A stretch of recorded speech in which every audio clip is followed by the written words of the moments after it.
واوره له هغه چا سره ملګرتیا کوه چې له الله ډارېږي. له هغه چا سره خبرې کوه چې احترام درته لري.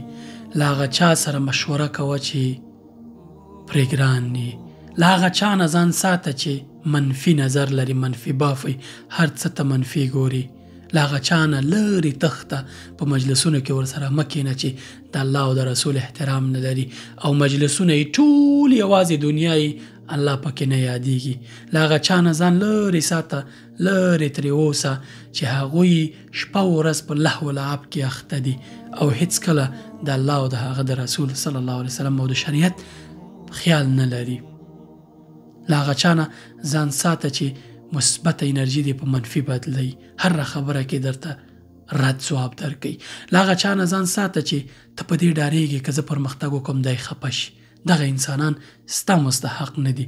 ستا مستحق هغه څوک دي چې ته د هغوی سره په اوسېدو په ملګرتیا باندې پرمختګ وکړې او ژوند دې مثبت بدل شي، ښه لار در وښایي. هغه انسانان چې په لهو و لعب کې دي، اهل باطل دي، دوی تام همدغسې کوي.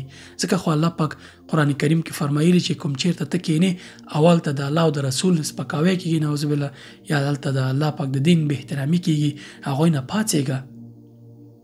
که داسې ونه کړې ته به هم همداسې شي، د هغوی په شان حسابېږي. ځکه دغسې مجلسونه پرېږده، دغسې ملګري پرېږده، یوازې مثبتو خلکو پسې ګرځه. مثبت خلک ته هم مثبت کوي. څنګه چې وایي چا سره چې اوسې په خوی به د هغو شي. سلام علیکم.